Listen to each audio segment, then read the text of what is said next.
How ruthless were lawyers in ancient Korea. To get a poor peddler to hire him for a lawsuit, he would secretly burn down the opponent's house in the dead of night. Seeing that the opponent couldn't afford the fee, he would directly take all the valuable items from their home. He wouldn't even spare the peddler's old mother's hair ornaments. These people specialized in helping illiterate commoners who didn't understand the law appeal to the king. Known as the Office of Redress, Kang Han-soo is also part of the Office of Redress.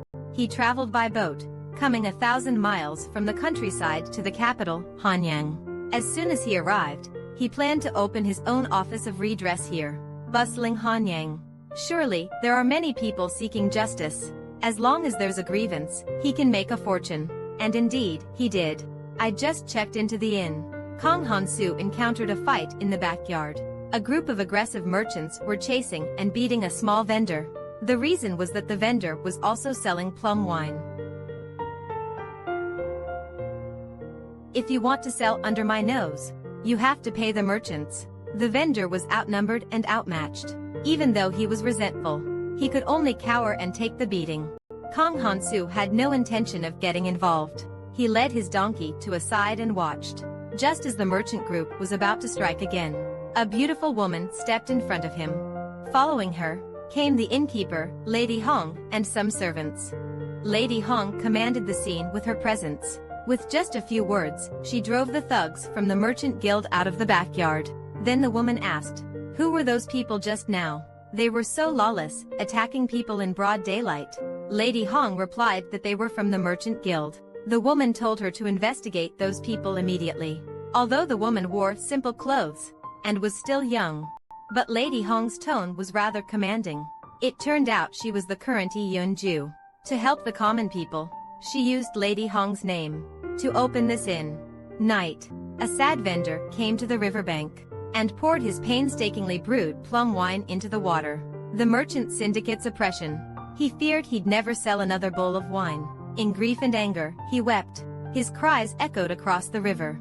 The small boat where Kang Han-soo lived immediately lit up its lanterns. A sign reading Department of External Affairs hung on the boat. Vendors were invited to seek advice. A hesitant vendor walked inside. It turned out that Kang Han-soo was the scholar who had stood by and watched him get beaten in the backyard earlier that day. He was the scholar who had done nothing while I was being beaten. Kang Han-soo grinned about it. He claimed he only acted because he'd been hired, but the vendor no longer believed in Kang Han-soo's character. After berating him, he left the boat. The vendor wanted to ask the more official YG-bu to help him appeal, but they were in the same business on the same street. No one wants to provoke the ferocious merchant guild. Everyone passed the vendor around like a hot potato, driving him away. Disheartened, he returned home.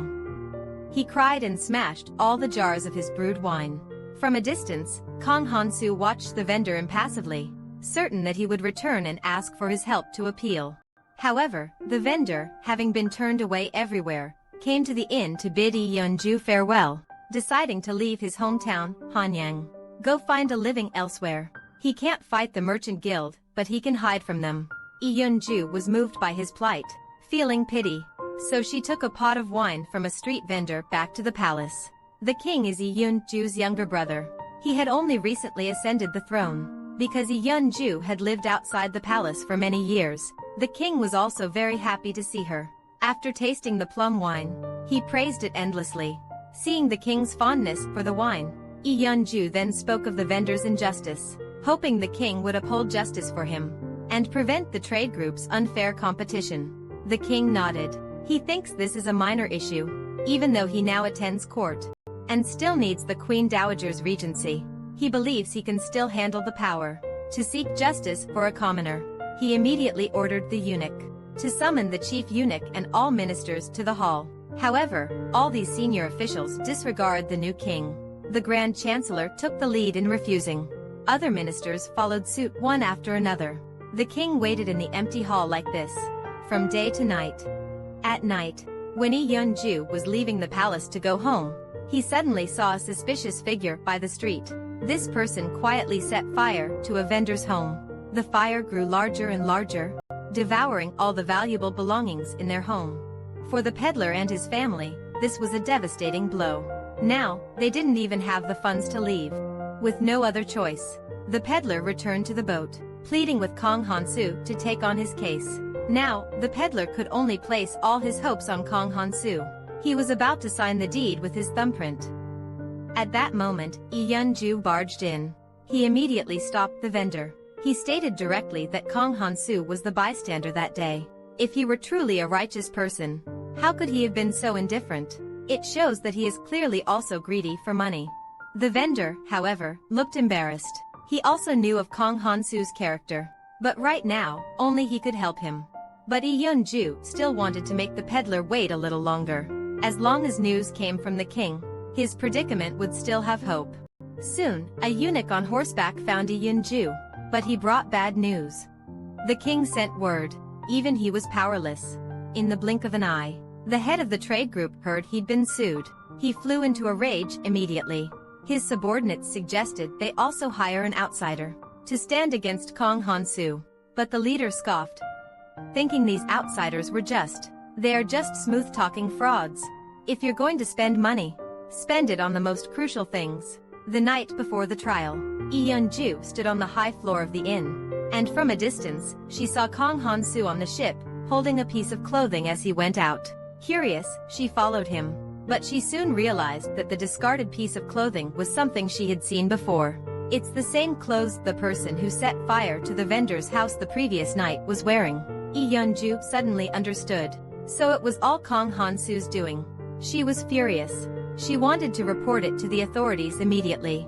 But Kong Han-soo said, if he hadn't done that, how could the vendor have been resolute enough to sue the merchant guild? Is Lee Yun-ju really going to just watch as the vendors are driven away by the merchants? A few words left Lee Yun-ju speechless, and he had no choice but to let Kong Han-soo go. The next day, court was in session. A crowd of townspeople gathered to watch. As soon as the magistrate arrived, he exchanged a look with the merchant's leader.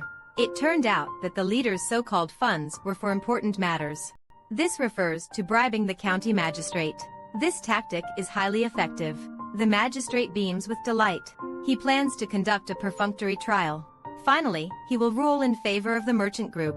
With the magistrate's protection, the master only brings his strategist to the court. They present a piece of evidence, claimed to prove the trading group never used violent sales tactics or suppressed competitors. However, this evidence was taken by Kong Han-soo. He exclaimed it was absurd at first glance. Kong Han-soo has an amazing talent. He possesses a photographic memory. He clearly remembered the cases and laws written in the proof. They were all from Mingwa. It has absolutely nothing to do with Korea. But according to Korean law, the merchant's actions clearly constitute persecution of the vendors. As soon as these words were spoken, the people began to talk among themselves. Kong Han-soo immediately seized on this sense of national pride and began stirring up momentum. The people all raised their fists in solidarity, shouting for the case to be judged according to the Korean code. The magistrate suddenly panicked. On one side was money, and on the other, public opinion. At this moment, he had no choice. He could only abandon the guild owner. He ruled that the merchant should compensate the peddler's losses, and never suppress him again. In the crowd, a young nobleman watched the lawsuit unfold. He smiled and turned to leave. They greatly admired Kong Han-soo's eloquence. Lee Yun-ju was also relieved, because the Great Joseon Code was compiled by the late king.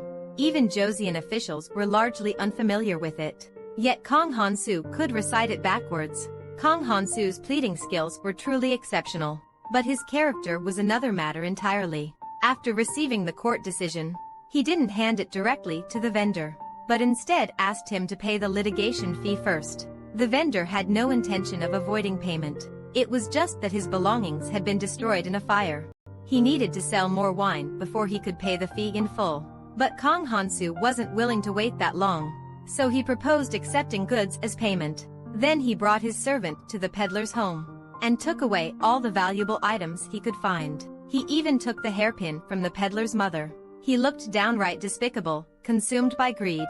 However, his gloating didn't last long.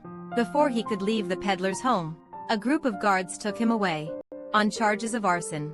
The informant was Lee Yun-ju. But then, another twist occurred. The vendor's mother pleaded with Lee Yun-ju and his family to let Kong Han-soo go, because he had saved her life in the fire. The next morning, The vendor accompanied his mother to the county office to withdraw the charges against Kang Han-soo. But it was too late. He had already been beaten.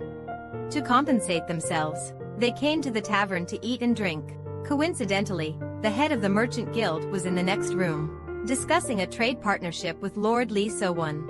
However, due to losing a lawsuit, the guild leader had already lost Lee So-won's trust, and was expelled from the profit group. As the guild leader fumed, he looked up and unexpectedly saw Kang Han-soo passing by. He immediately decided to take revenge on him. On his way home, Kang Han-soo noticed someone following him. He stayed calm, looking for an opportunity to escape. At this moment, Lee Yeon-ju appeared, and sincerely apologized to him. Kang Han-soo turned his cheek. He considered a kiss from Lee Yeon-ju the proper etiquette. The atmosphere between them grew warmer, but a blow to the head from a thug in the merchant group's employ hattered the mood. When Kang Han-soo woke up, he was hanging upside down from the roof by the merchant group's men. Despite such an unfavorable situation, Kang Han-soo bursts into laughter. He tells the master that if he spares him, he'll make sure to save his life in return. It turns out Kang Han-soo did all this just to get close to the merchant leader. The two have a past conflict.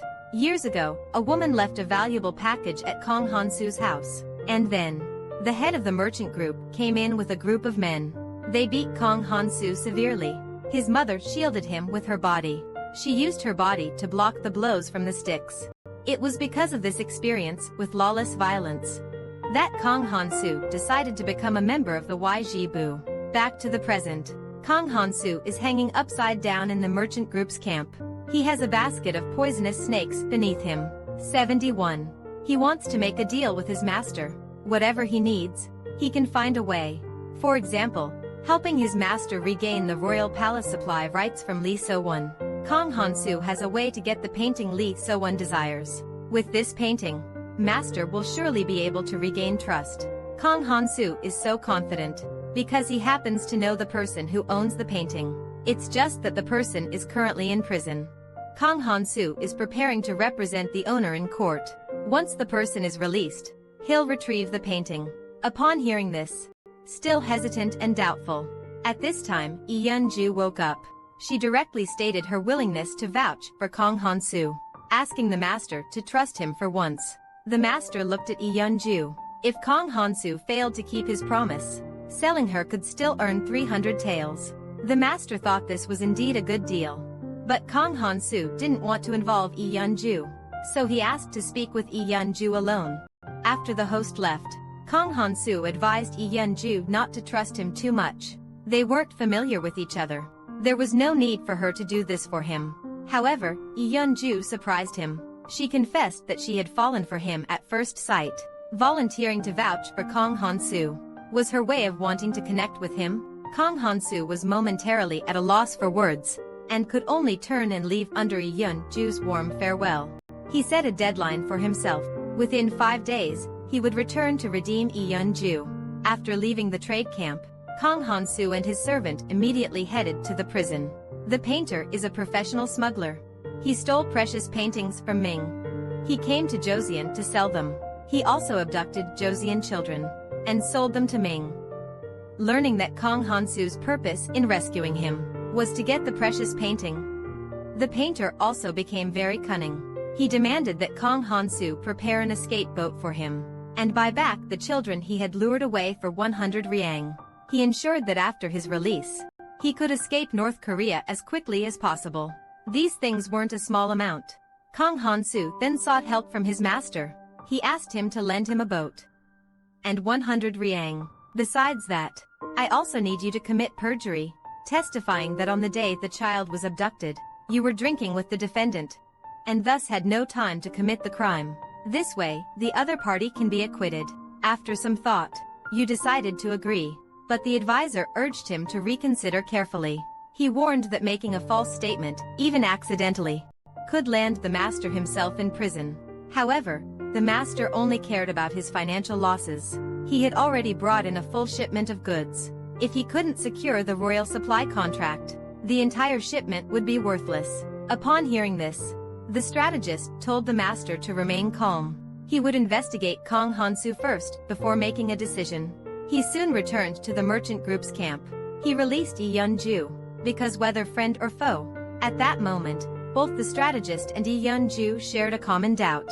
That is, whether they should trust Kang Han-soo or not. So the strategist proposed, let Yi Yun-ju distract Kang Han-soo. Delay him from going to the county government to sue. I will investigate Kang Han-soo during this time. Yi Yun-ju, who was released, immediately found Kang Han-soo. He proposed a contest with him. Soon, 2 jars of wine were brought. Yi Yun-ju and Kang Han-soo were to compete in drinking. Whoever falls first loses. The wine jar quickly emptied. Both of them seemed to be quite drunk. In the end, Yi Yun-ju was the first to pass out.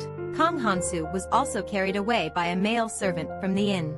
However, as they reached the street, Kang Han-soo immediately recovered. It turned out Yi Yun-ju had a plan. The wine that Yi Yun-ju left for Kang Han-soo was actually water. Before the competition, Yi Yun-ju quietly told Kang Han-soo that he was no longer in danger, and encouraged Kang Han-soo to go do what he wanted to do.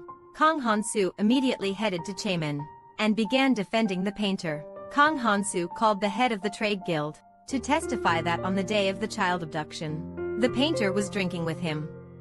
The painter refused to cooperate. He claimed he didn't know the man. Kang Han-soo feigned surprise. He said the caravan leader was saving him by saying that.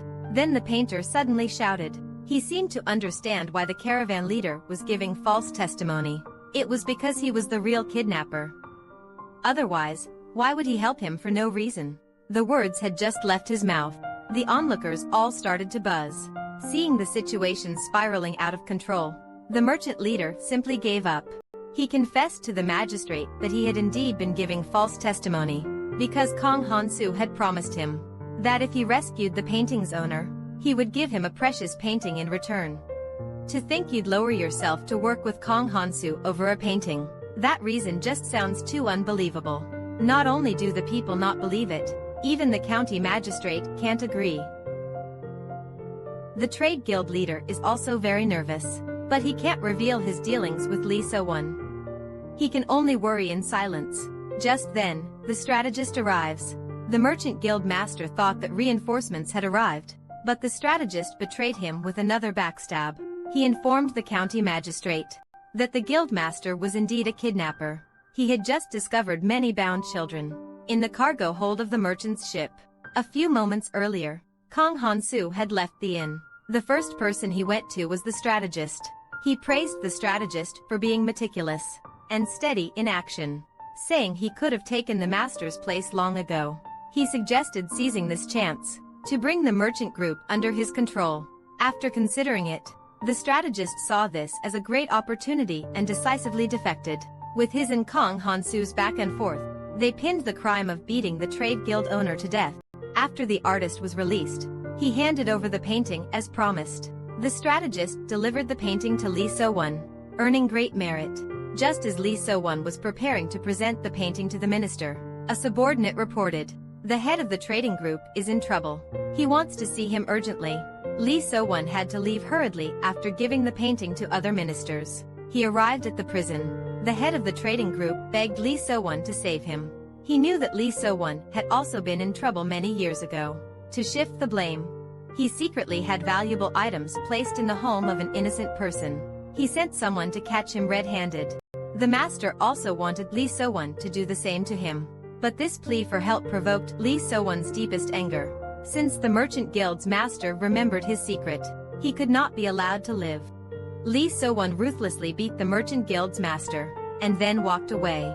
After he left, disguised as a prison guard, Kang Han-soo appears. He reveals his identity to the severely injured trade caravan leader, saying he's the son of the family that Lee So-won framed. Kang Han-soo hopes the trade caravan leader will testify for him, and personally speak of this cruel framing incident. But the trade caravan leader refuses, frankly admitting he, too, is just a pawn of those in power, facing those forces of authority. Civilians cannot resist. After leaving prison, Kang Han-soo recalled the scene when his father died unjustly. He remembered the woman who delivered the items to her home. It stands to reason that as long as you find the other party, it will prove that the father is not guilty. But the officials investigating the case blocked Kang Han-soo's way. obviously to block all possibilities. After my father's death, my memories slowly faded into the flames. The next day, the Grand Supervisor saw off the Ming Dynasty envoy. That painting was the envoy's beloved possession, which is why Li So-won was so nervous. The envoy arrived at the ship and suddenly discovered a stranger tied to the deck. It turned out the thief didn't escape successfully. He was knocked unconscious by Kang Han-soo's scheme and dumped onto the envoy's ship. A painting was hung around his chest. It stated that he was the one who stole the artwork. The envoy saw the thief. Naturally, he wouldn't be polite, and the abducted children also returned to their homes one after another. At this point, Lee Yun-ju finally understood Kang Han-soo's plan. The two birds with one stone strategy was indeed brilliant. The strategist became the new owner of the trading company. Out of gratitude, he promised to protect Kang Han-soo's business in Hanyang's Foreign Affairs Department. But as soon as he turned around, the strategist immediately ordered an investigation into Kang Han-soo. If you find anything suspicious about him, eliminate him immediately. Back at home, Kang Han-soo took down a drawing from the wall and burned the one depicting the guildmaster. He still has 2 enemies left. The next day, Lee Yun-ju finds Kang Han-soo. She volunteered to become his assistant.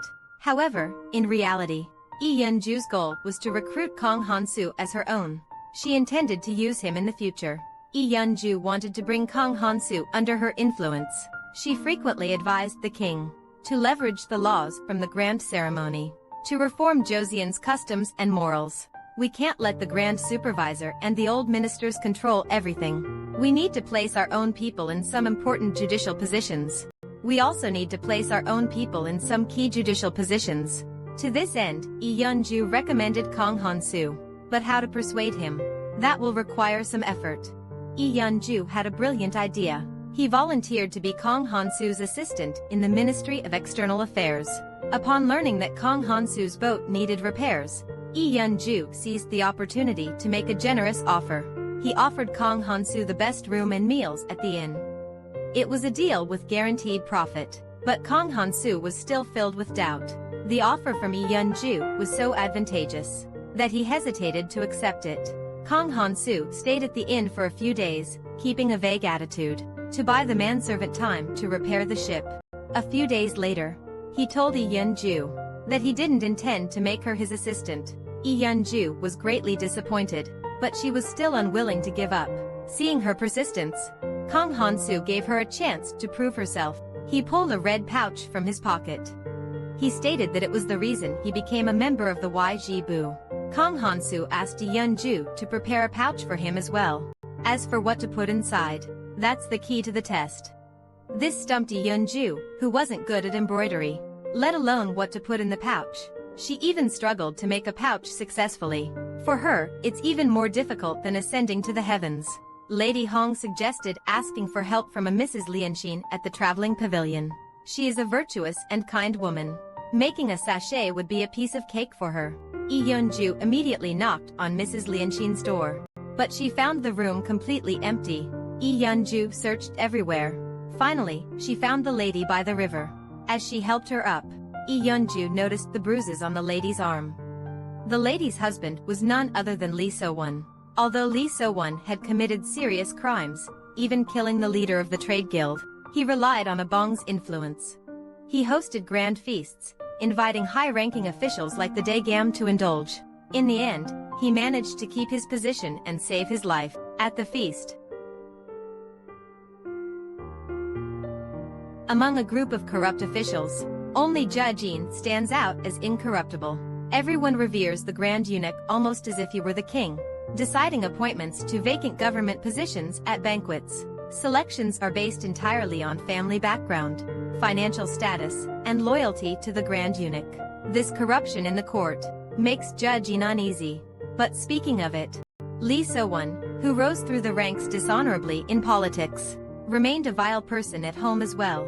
He openly favored a courtesan for years, bringing her into his home for amusement. His wife, embodying the virtues of a proper wife, endured it in silence, until one day, she heard Lee So-won boasting to Ji Hyen that she had deliberately fed her ailing father-in-law many sweet pastries. The wife was shocked, as if struck by lightning, because her father's health couldn't handle sweets. What Lee So-won did was undoubtedly murder. The wife finally fought back, saying she would report him, but this only earned her a beating from Lee So-won. The madam can no longer endure this hellish life. She wants to leave Lee So-won. After Lee Yun-ju learned about this, she decided to help the madam. She pestered Kang Han-soo, wanting him to become the madam's outside counsel, to help her divorce her husband.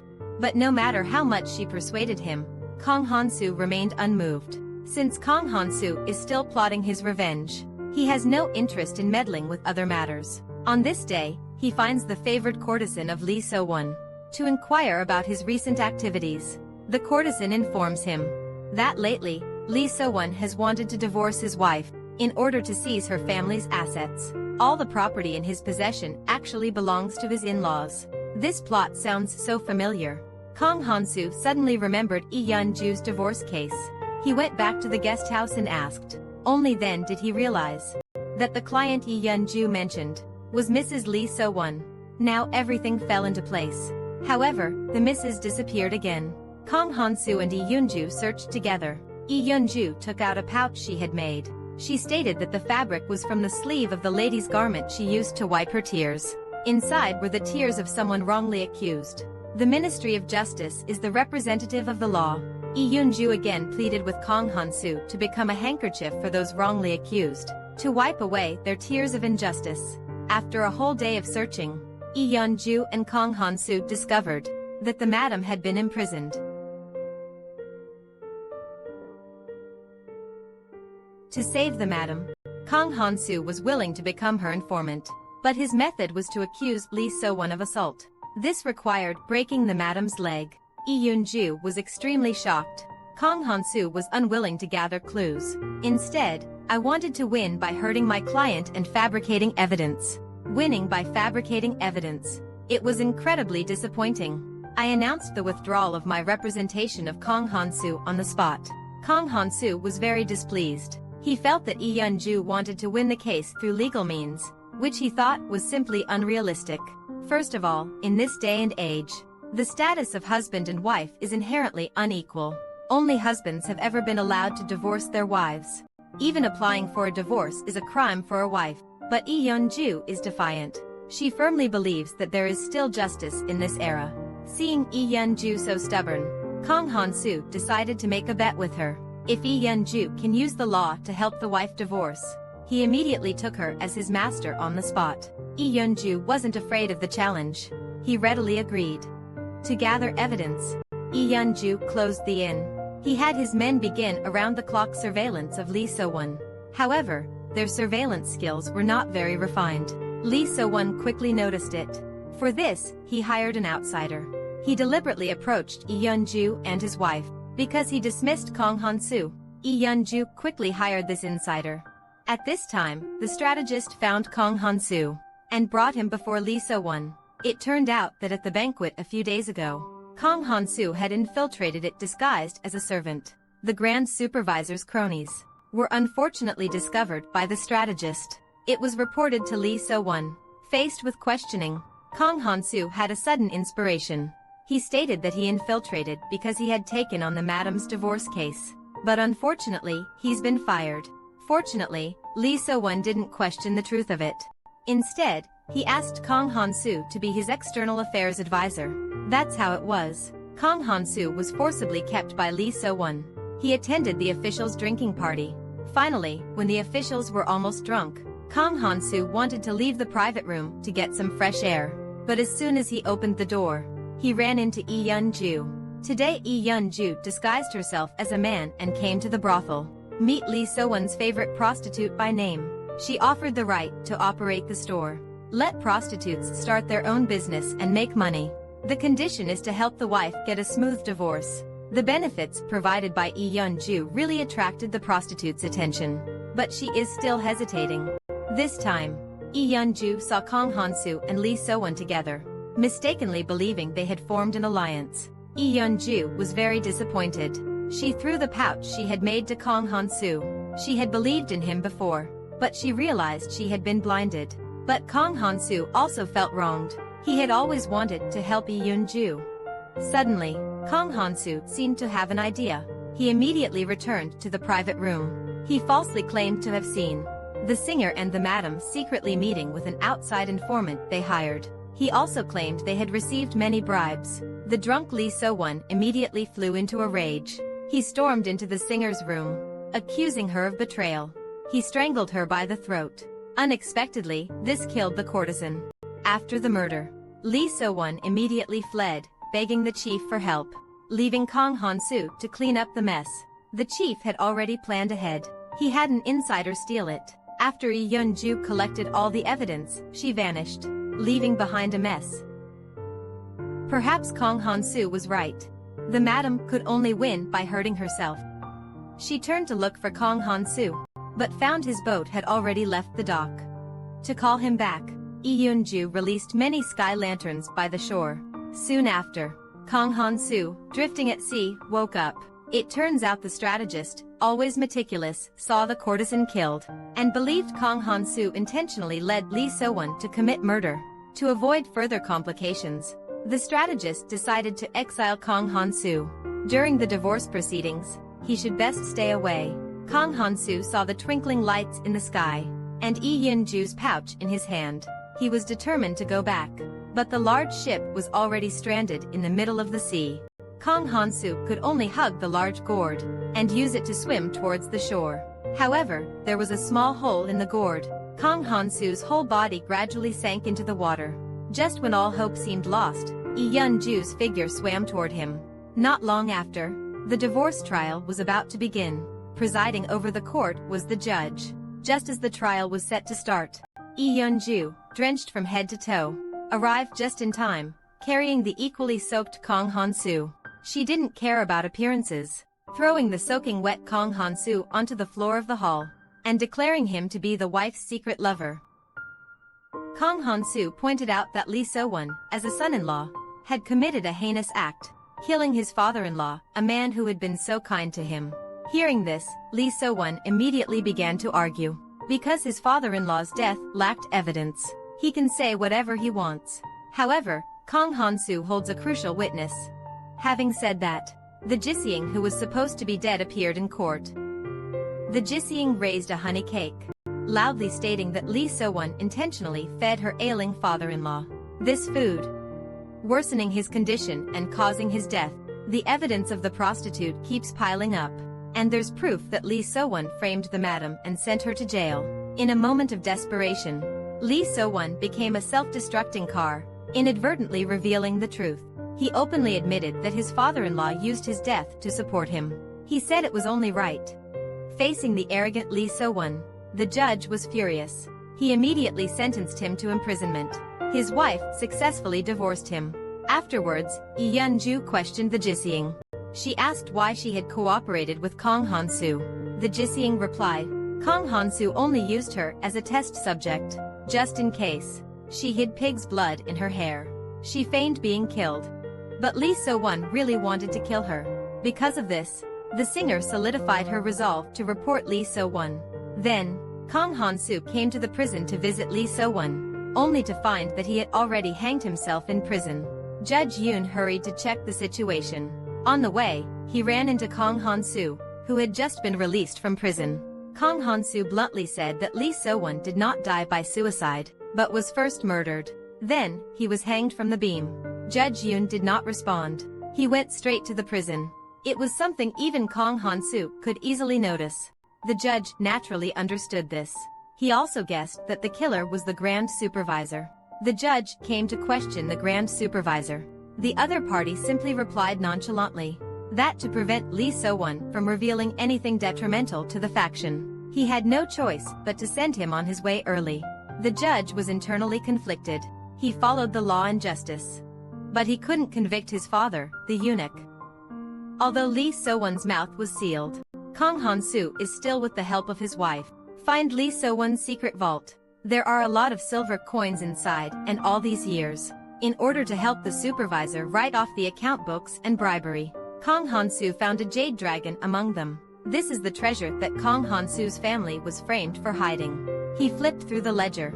The records show that this jade dragon was a gift from Qing County's prison superintendent, just as Kang Han-soo was heading to Qing County. he was ambushed by the strategist's men. In the chaos, Lee Yun-ju once again extended a helping hand. He pulled Kang Han-soo onto his horse and quickly fled, leaving the assassins behind. He went with him to Chengshan County to investigate. Chengshan County was where Kang Han-soo lived as a child, and where his parents were tragically killed. Returning again, his feelings were a mixture of emotions. After arriving at Chengshan County, Kang Han-soo came to the entrance of his long-abandoned home. Faintly on the wall are simple family portraits drawn in childhood. But things have changed, people are no longer the same. Longing for the happiness of the past only makes the tragedy feel even more sorrowful. To prevent rumors from spreading, Kang Han-soo immediately disguised Lee Yun-ju, dressing her as a mail attendant. Then he made himself look disheveled and dusty, pretending to be a secret inspector who's traveled a long way. He arrived at the county magistrate's office to freeload. After eating and drinking his fill, Kang Han-soo took out the jade dragon and stated that Lee So-won had told him to return the item because he had heard that the jade dragon was stolen goods, so he dared not accept it. The county magistrate became flustered, but he didn't know the origin of the jade dragon. He could only say that an old woman from the village had given it to him. If you want to know its origin, you can ask her.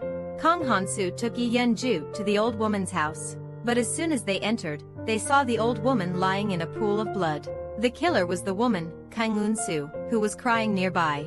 Soon, the villagers rushed over. Without any explanation, they arrested Kang Un-soo, Kang Han-soo, and Lee Yun-ju, locking them up in a small hut. But Kang Un-soo had no regrets about the killing. In her view, the old woman deserved to die for her countless wrongdoings. The old woman had once taken money to introduce a rich fat man as a marriage prospect for Kang Un-soo. After being rejected by Kang Un-soo, the old woman is dissatisfied, especially when Kang Un-soo marries the person he likes. The old woman started spreading rumors everywhere, lies that he saw Kang Un-soo going out and having trysts with men many times. She is a dissolute and immoral woman, but Kang Un-soo's husband believes in her. He even got into a fight with the people who spread the rumors. In a fight somewhere, her husband was unfortunately killed. During the funeral, the heartbroken Kang Un-soo, to avenge her husband, killed the old woman with an iron weapon. After hearing Kang Un-soo's story, Lee Yun-ju and Kang Han-soo both felt immense sympathy. Kang Han-soo even volunteered to take her case. Although Kang Un-soo killed someone, the reasons behind it still fall under the purview of laws that could allow her to live. At that moment, Kang Han-soo's servant arrived, first rescuing the three from the hut. But the village chief and his men came in a large group. After chasing away Kang Un-soo and her daughter, they tied Kang Han-soo and the others to the dilapidated temple, leaving them exposed to the sun and wind. Kang Han-soo knows that thieves will appear on this road after dark, so he desperately tries to break free from the ropes. At the crucial moment, Lady Hong arrives on horseback and rescues them. On the other side, Kang Un-soo and her mother are driven out of the village, but unexpectedly discovered that she was pregnant with a posthumous child. The appearance of this child makes Kang Un-soo want to live an upright life even more. She begged her mother to let her litigate. Accept the punishment you deserve. We must also clarify unnecessary dirty water. But my mother couldn't agree, because she has accepted the compensation from the village. Everything was entrusted to Kang Un-soo's older brother. Faced with their biased mother, the older brother, Kang Un-soo felt deeply saddened. She went alone to the county magistrate's office to seek justice. At night, Kang Han-soo sneaked into the village chief's house under cover of darkness. He wanted to search for information regarding Kang Un-soo's case, but unexpectedly, he was caught by the village chief. He recognized at a glance that the man before him was Kang Han-soo, who had been wiped out years ago. The village head hoped Kang Han-soo wouldn't cause trouble in the village. If he was willing to leave, he would reveal the secret of Kang Han-soo's father's death years ago. After speaking, the village head gave Kang Han-soo a red bead. This is exactly the piece that fell from Yulong. On the other side, the county magistrate wakes up from his sleep and sees that alongside Kang Un-soo are Lady Hong and Lee Yun-ju. The magistrate recognizes Lady Hong as the court lady from the palace, but does not recognize Lee Yun-ju beside her. Out of respect for Lady Hong, he takes Kang Un-soo into custody. Before sentencing him for murder, let Kang Un-soo also speak of his grievances. Seeing the county magistrate agree to hear the case, Lee Yun-ju excitedly told Kang Han-soo the news. Kang Han-soo was conflicted. On the one hand, he could become an official in the Ministry of Justice and plead Kang Un-soo's case. On the other hand, there were the village chief's conditions. Leaving Cheongsan County, he learned the truth about his father's death. Watching Kang Un-soo kneel before him and placing her hand on her stomach, declaring she wanted an honest future for the child, Kang Han-soo's heart wavered. In the end, he helped Kang Un-soo up and promised to seek justice for her. From afar, the village chief heard Kang Han-soo's reply and approached with a grim expression. The two glared intensely at each other. From this moment on, they officially become rivals. Kang Han-soo immediately begins investigating the death of Kang Un-soo's husband. His first step is to exhume the body and conduct a new autopsy. Kang Han-soo discovers that the fatal blow to the husband was a chest wound. Using this evidence, Kang Han-soo has the male servant and Lady Hong find the three people who assaulted her husband, sowing discord, telling each of them separately that the other was accusing him of being the assailant responsible for the fatal wound and trying to pin all the blame on him. The three men were instantly thrown into a state of panic. The next day, Kang Han-soo wrote a letter to the inspector, requesting to report the case of Kang Un-soo. But the village head and the county magistrate didn't want to make a big fuss. They colluded to obstruct. They had the messenger killed, intercepting the report. After that, the county magistrate deliberately relaxed prison security, allowing the village head to take Kang Un-soo out of jail. They planned to punish her according to the village's rules. After learning this, Kang Han-soo had Lady Hong send another guard with a message and rushed to the village head's location.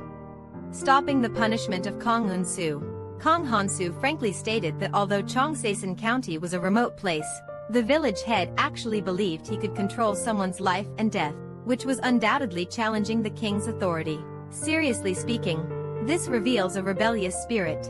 A heavy accusation is placed upon the village chief. He's furious beyond control and can only shout Kang Han-soo's name in anger. As soon as he finishes, the villagers start murmuring. It turns out that this outsider is the very Kang Han-soo whose family was killed years ago.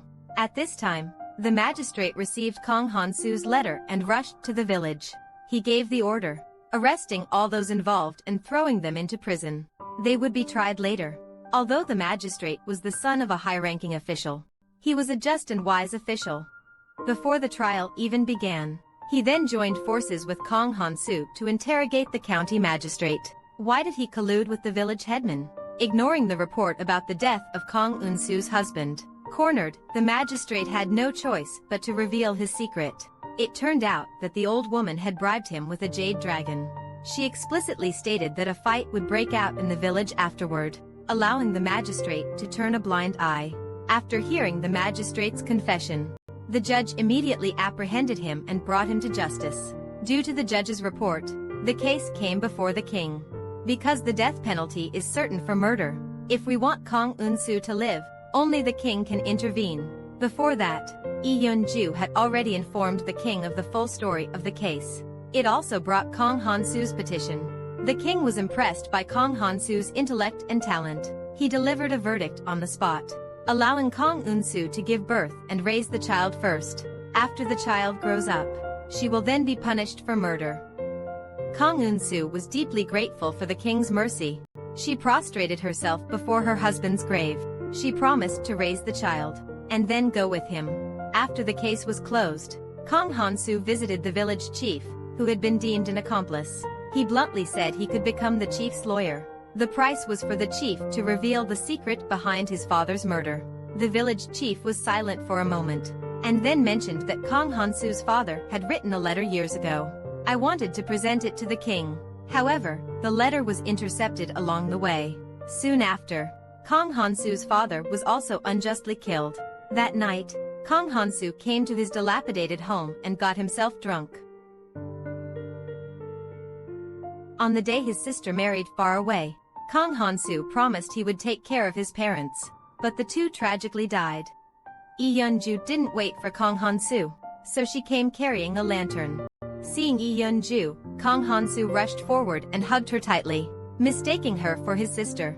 He cried and apologized, saying he hadn't kept his promise to his sister. Lee Yun-ju could only do her best to comfort him. Suddenly, the intoxicated Kang Han-soo blurted out that she was Lee Yun-ju.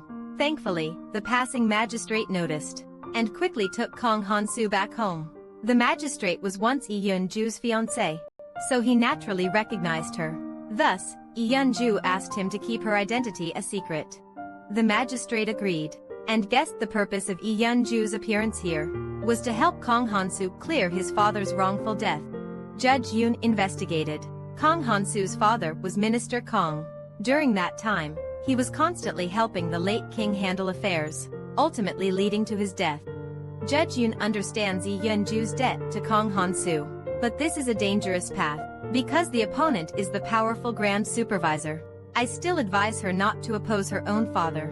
Hearing this, Lee Yun-ju showed displeasure and did not admit what Pan-in said. After leaving Pan-in, Lee Yun-ju ran back to the ruins of Kang Han-soo's house. She knelt at the gate and wept uncontrollably.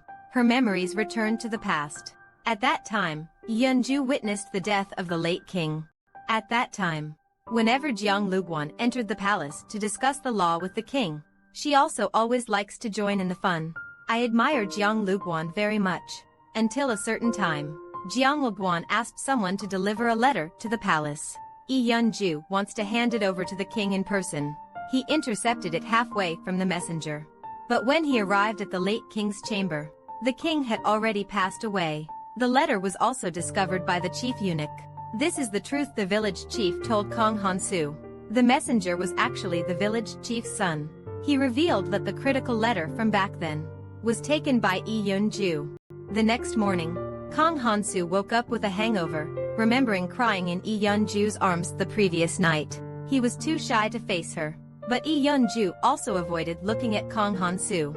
She worried that if Kang Han-soo found out that she had taken the letter all those years ago, he wouldn't forgive her. Thus, the two of them harbored their own concerns, departing Qingshan County and returning to the capital city. Passing through a small town, they found a festival celebration taking place in the streets. Lee Yun-ju was very interested in these folk activities, and it was her birthday today. So she begged Kang Han-soo to stop. She wanted to play before continuing their journey. Watching Lee Yun-ju act coyly, Kang Han-soo had no choice but to agree. But as soon as he turned around, he played even wilder than anyone else. Kang Han-soo took off his clothes and joined the wrestling match. After several bouts, he finally won first place. When choosing his prize, he picked a pair of embroidered shoes, personally changing Lee Yun-ju's clothes as a birthday gift for her. Kang Han-soo's gentle side leaves Lee Yun-ju deeply moved. Evening. Everyone also decides to prepare a celebratory feast to reward themselves. Lady Hong and the servants are busy. Lee Yun-ju and Kang Han-soo sat in the room. After a fun-filled day, Kang Han-soo was very pleased. He exclaimed that since meeting Lee Yun-ju, he had changed a lot. Before, Kang Han-soo practiced self-preservation, avoiding trouble. But after meeting Lee Yun-ju, he would fight for justice. Hearing Kang Han-soo say that, Lee Yun-ju felt even more guilty. She made Kang Han-soo remember what she said today. No matter what happened in the past, from now on, everything Lee Yun-ju does is to hope that Kang Han-soo can live a happier life. After returning to the inn, Lee Yun-ju retrieved the law book that she had stolen from the late king's room, with the letter from Judge Jiang hidden inside. She thought for a long time about handing it over to Kang Han-soo, but Kang Han-soo had already begun to act, asking around everywhere for Lee Yun-ju's whereabouts, and even going before the magistrate. The judge seemed thoughtful. It turns out Kang Han-soo didn't know Lee Yun-ju's identity. It seems the two weren't investigating Prosecutor Kang's case together. When Kang Han-soo returned to the inn, a boy rushed forward and hugged him, asking Kang Han-soo to help save his father. It turned out that after Lee So-won's death, the strategist, under the orders of the autumn official, we began investigating Kang Han-soo. We learned he was the son of the magistrate Kang of Chongsanyan County.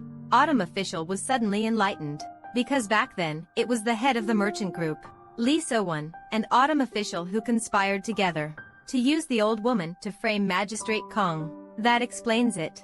Why Kang Han-soo initially targeted the head of the merchant group. Then he turned his attention to Lee So-won. His next target for revenge would inevitably be himself. But the power of the autumn official surpassed Lee So-won's. He believed that he could eliminate him before Kang Han-soo made a move. He had just finished speaking when a servant came to report that the autumn official's son had been thrown into prison. Several days ago, my son got drunk and unprovoked attacked a villager passing by. He beat him to death. The autumn official used his own slave to take the blame for his son. That scapegoat was the boy's father. Hearing it involved the autumn official, Kang Han-soo immediately accepted the case. Kang Han-soo guided the boy in writing the appeal, rewriting the appeal against the verdict, accusing the son of official Chu. He watched him write the crooked characters. Kang Han-soo recalled his own appearance when he appealed for his father. However, official Chu caught wind of it. That night, he sent men to assassinate Kang Han-soo. A flying knife was plunged into his chest. Fortunately, it was blocked by the appeal in his bosom. I escaped a disaster. This action enraged Kang Han-soo. He stepped forward and fought the assassins. Then, covered in blood, he came before the autumn official. He unfolded the petition, formally declaring war on him. Kang Han-soo revealed his identity. He is the son of Magistrate Kang. After my father died, Kang Han-soo appeals against Qingshan County's order, and the Chio official in front of me, just as the order was kept at that time. But this parent officer has already been in cahoots with the eunuch. Kang Han-soo's complaint dismissed. Only the residence of Jeonglugwan was returned. Since then, the official Chio was also added to Kang Han-soo's revenge list. After saying this, Kang Han-soo pressed his blood-stained hand onto the petition. This case involves both new and old grudges. Kang Han-soo intends to settle the score with official Chio together. After Kang Han-soo left, official Chio was seething with rage, wanting nothing more than to kill Kang Han-soo immediately. At this time, the military advisor stopped him. It would be bad if we make a big fuss and let the supervisor know about it. The military advisor thought for a moment, decided to send people to secretly kill Kang Han-soo again. Kang Han-soo goes through the fight with the killer. Everybody is injured. Just left official Chio's house. I fainted in Lee Yun-ju's arms. Lee Yun-ju felt very sorry for him. She applied medicine and bandaged his wounds. After a while, Kang Han-soo woke up. He found that he was being taken care of by Lee Yun-ju. He secretly rejoiced in his heart. He quickly forgot about the pain. Seeing Kang Han-soo's carefree attitude, Lee Yun-ju felt even more wronged. Kang Han-soo disregards his own life and puts himself in constant danger. Unexpectedly, Kang Han-soo suddenly kisses Lee Yun-ju and declares he's now officially proposing to her. Once he's finished seeking revenge, Kang Han-soo vows never to risk his life again. He wants to marry Lee Yun-ju and have children, to live out the rest of his life in peace. Hearing the proposal, Lee Yun-ju felt touched, but the unease in her heart also began to grow. She clenched the hem of her dress and said frankly that after this case ends, she also has something to confess to Kang Han-soo. Kang Han-soo nodded happily. He will wait for Lee Yun-ju to reveal her secret. The next day, Kang Han-soo, having had his fill, arrived at the county office to appeal for the boy's father. He openly stated that the real culprit was not him, but the son of the official Chio. However, the county magistrate had already been briefed by official Chio. Naturally, his support leaned outward, but he dared not act too openly in his corruption. Then the discussion continued. If Kang Han-soo can't prove that the real culprit is the official Chio's son, he'll be charged with severe slander. Clearly, they want to make Kang Han-soo back down and protect himself. Unexpectedly, Kang Han-soo readily agreed, staking his future to win this one time. Now that he's put his life on the line, just go all out. Back to the hotel. Kang Han-soo, with the help of his friends, reading information all night long. A mock trial was also conducted, made adequate preparations. However, on the day of being promoted to the hall, the county magistrate poisoned the boy's father. Watching him convulse in the cell, the boy was filled with rage. He went to Officer Chio's residence and knocked on the door, shouting that it was clearly his son who had killed someone. Yet his own father was taking the blame. Just then, Officer Chio appeared and forcefully shoved the boy to the ground, harshly telling Kang Han-soo the outspoken boy's father died. It was Kang Han-soo who caused it. If he hadn't made such a big fuss, the boy's father could have still survived in prison. The autumn official arrogantly said, This lawsuit will never go to court, because he has the power to delay it indefinitely. That's the advantage of power. This is why Kong Han-soo and the common people like the boy can never win. Faced with this predicament, Kong Han-soo and Lee Yun-ju are also at a loss. Since this is a game of power suppression, Lee Yun-ju decides to enter the palace and see the king, requesting the king's personal intervention in the trial. But after entering the palace, the king is constantly being bothered by the chief eunuch. There's no time for a meeting. At this time, the judge discovers Lee Yun-ju, who has been waiting for a long time. He agrees to pass her message on to the king, but the judge doesn't meet with the king. Instead, he goes to the autumn official's house. He meets his son. He pretends to intimidate his son. It seems Kong Han-soo has obtained evidence proving he is the murderer. If that's the case, the autumn official will be convicted of false accusation. A few words made his son terrified. He couldn't wait to confront Kong Han-soo. Kong Han-soo, however, was riding a donkey, leisurely leading his son to a tea house. He entered the room.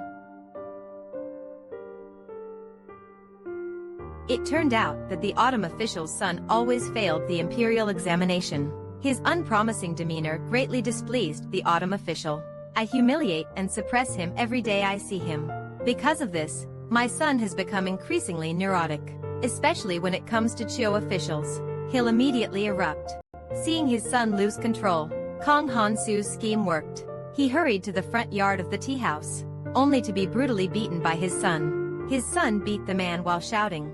Suddenly, the windows of other tea rooms were pushed open. Inside were high-ranking officials from the court. They were members of the Sarum faction, opposed to the Grand Internal Supervisor. This sight completely shattered the son's mental defenses. The judge's words echoed in his mind. If the false accusation by the autumn official was exposed, he would lose everything. The son, wanting not to implicate Officer Chio, went to the county office to confess voluntarily, claiming he had killed the villager. By the time Officer Chio arrived, it was already too late.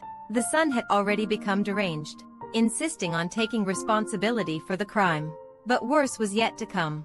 After the Sherlin faction uncovered the fact that Officer Chio's son committed the murder, immediately petition His Majesty to uphold justice. He cannot go easy on the punishment just because the murderer is the son of official Chio. At this point, the chief eunuch is also in a difficult position. He can only urge His Majesty to order the execution of official Chio's son. After the son's death, official Chio harbored great resentment towards the chief eunuch. This gave rise to thoughts of rebellion. Realizing this, the Grand Eunuch immediately had Officer Chio killed.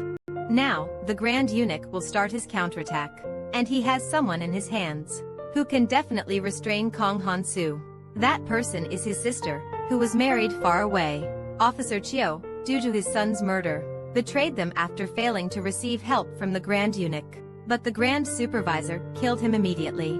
However, the result of his desperate attempt to survive by cutting off his tail wasn't clean. The king still found out. Minister Chio had always secretly helped the Grand Supervisor recruit students. Therefore, the king flew into a rage in the court. Seeing the situation was dire, the Grand Supervisor immediately knelt down and requested retirement. He offered his resignation. Seeing this, his supporters actually knelt together, pleading with the king to reconsider, shouting that the nation cannot be governed without the Grand Eunuch. Seeing the officials act this way, the king had no choice but to reject the Grand Eunuch's resignation. However, this incident was enough to send a powerful message. The king's own power was gradually solidifying. He wanted the ministers to understand, the Grand Inspector can't hold all the power forever. Reaching this point, the greatest contributor is Kong Han-soo. The king instructed the personal attendants to write down his name. From then on, Kong Han-soo would be his general. The Grand Inspector also felt the king's murderous intent and Kong Han-soo's support. It seems it's time to bring out my sister to deal with Kong Han-soo. My sister was married off at a young age. However, upon learning that Kong Han-soo's parents had committed crimes and died, her in-laws heartlessly drove her out of the house.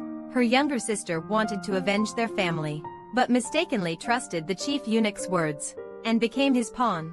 Falling into a life of prostitution, she sold her body for the chief eunuch's schemes. Kong Han-soo discovered the death of Magistrate Chu, rushed to the place where he died immediately. The chief judge had already led people to investigate the scene. After meeting Kang Han-soo, as usual, he asked about his whereabouts last night. Kang Han-soo seemed slightly displeased, wondering how he could possibly have killed Officer Chiu. He clearly needed him alive to extract more secrets. But the chief judge thought otherwise. Kang Han-soo seems like a harbinger of misfortune. Recently, many murder cases have been discovered around him. One cannot help but be cautious. The judge's words awakened Kang Han-soo. His heart tightened suddenly. He ran back to the inn, searching everywhere for Lee Yun-ju. Only when he saw her in person did he finally breathe a sigh of relief. The judge's words weren't wrong. Keeping Lee Yun-ju close might invite death. Therefore, Kang Han-soo dismissed Lee Yun-ju as his assistant and decided to move back to the ship. Before leaving, he gave Lee Yun-ju a small knife for self-defense. The next day, Kang Han-soo returned to the ship with his manservant. He discussed their next move. They needed to find someone who could rival the Grand Supervisor. Looking across the entire country, it seemed only the king himself could fill that role. The problem became how to approach the king. After conferring with his manservant, Kang Han-soo decided to open a small branch of the Waijibu Foreign Affairs Department on the ship. Let everyone who wants to sue come to me for consultation. As long as there are enough people, I'll eventually encounter a major injustice that cannot be resolved. At that time, Kang Han-soo will, in the name of the Ministry of Justice, accuse them before the king. The consultation business will boom. Trivial matters will almost overwhelm Kang Han-soo. At this time, a special guest also arrives by the river. He is the king, incognito. Kang Han-soo didn't expect He king to come to him personally, and with a smile, wanting to befriend him.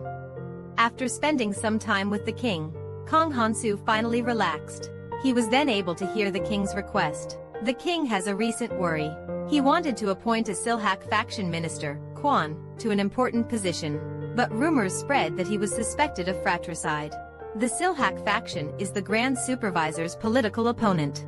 At this critical juncture, the exposure of these rumors made the king hesitant to act lightly. The appointment had to be shelved. Kang Han-soo immediately guessed that perhaps someone was trying to prevent Kwon's appointment. A deliberately released smokescreen. Kang Han-soo's words aligned perfectly with the king's intentions. So, he was granted a palace pass.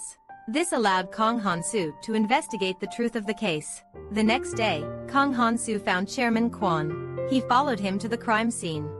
As soon as they entered, a foul smell filled the entire room. Brother Kwon's body had already begun to decompose. Madame Kwon's reaction to Kang Han-soo's arrival was extremely strange. Her unusual response immediately made her Kang Han-soo's prime suspect. Kang Han-soo immediately questioned the madam, but the madam replied, "The most suspicious person is my husband's favorite maid. On the night of his death, he had the maid drinking with him. The maid was a beautiful woman. She said it was the maid, but her status was almost the same as a concubine. She had an ambiguous relationship with Big Brother Kwon. The wife was always very jealous. So she quickly arranged for her favorite maid to marry a family laborer. The laborer seemed to cherish his beautiful wife very much." After asking along the way, Kang Han-soo also understood the complicated love triangle in Big Brother Kwon's family. All of these people are suspects in the murder. Besides that, there's also the steward and Mr. Kwon himself, bringing the suspects to a total of 5. Kang Han-soo is trouble. Feeling completely lost. Unconsciously, Kang Han-soo thinks of Lee Yun-ju, remembering how they used to analyze cases together. Now that they're apart, it feels a bit strange. Kang Han-soo immediately took his donkey and headed toward the inn. But along the way, he witnessed Judge Pan confessing his feelings to Lee Yun-ju. Kang Han-soo could only stand there in a daze, overwhelmed by mixed emotions. At that moment, it began to rain. Lee Yun-ju quickly pushed Judge Pan away and moved aside to take shelter from the rain. Kang Han-soo also slipped under the eaves. He did not hold back. Instead, he directly questioned Lee Yun-ju about why she met with the magistrate in private. Lee Yun-ju quickly explained that she only needed the magistrate's help with something. Hearing this, Kang Han-soo pulled Lee Yun-ju close and said it would be best if she stayed with him. No need to trouble the magistrate. With that, he took Lee Yun-ju along and rode off on a little donkey, heading back to the inn in the rain.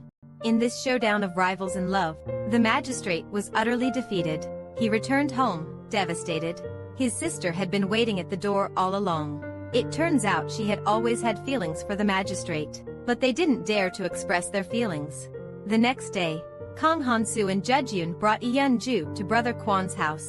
They continued investigating the case. This time, they examined Brother Kwon's body. They discovered a fatal wound, a narrow and deep knife scar. Judge Yoon immediately ordered a search of the house. They were to find all the knives. Nighttime. Several people sit together analyzing the case. They begin reasoning from the motive for the crime. On the surface, the motive could likely be jealousy between two women competing for favor. But Kang Han-soo rules out the possibility of the lady committing murder. If she resented her beloved maid, she could have simply taken it out on the maid herself, instead of killing her husband and becoming a widow. Because the life of a widow in Korea is even worse than that of a comfortable maidservant. The maidservant and the farmhand couldn't have done it either, because they are powerless and insignificant. They are completely dependent on Mr. Kwon for their livelihood. They wouldn't kill their benefactor. Mr. Kwon is even less likely to have done it. He's about to be appointed to an official position by the king. His future is limitless. Even if there were major conflicts between brothers, he wouldn't destroy his own promising future.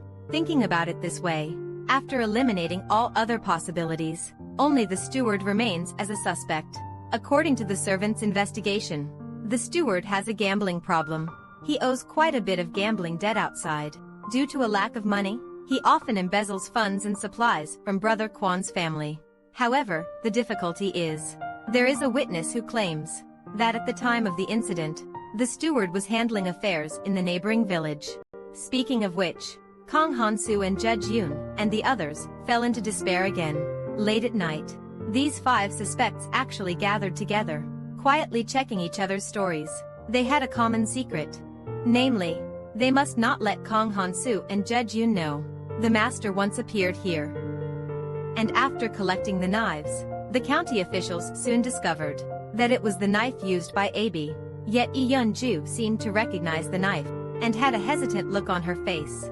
The officers immediately apprehended Abi, but she loudly proclaimed her innocence. He said frankly that he was not the one who killed him. Kang Han-soo also felt suspicious about this. The maidservant was probably made a scapegoat. In order to fish out the person who put the blame on, Kang Han-soo acted in a drama. He told the next 4 people, the murderer is the maidservant, but there are accomplices. Judge Yoon is intensifying the interrogation. I believe the truth will come to light tonight. Night. Kang Han-soo disguised himself as a maidservant and went to the warehouse. According to his plan, the real culprit would surely strike first, to prevent the maidservant from revealing his identity. But Kang Han-soo waited for a complete stranger. This man is actually the highly esteemed Lord Jung-yuen. After the new character appeared, Kang Han-soo suddenly realized he was so engrossed in solving the case, he completely forgot about the Grand Supervisor's existence. The case of Brother Kwon was actually a trap set by the Grand Supervisor, because Lord Jung-yuen is the murderer who killed Brother Kwon. Also, because of his identity, the Grand Supervisor is just waiting for Kang Han-soo to solve the case. Then he will hold the king accountable.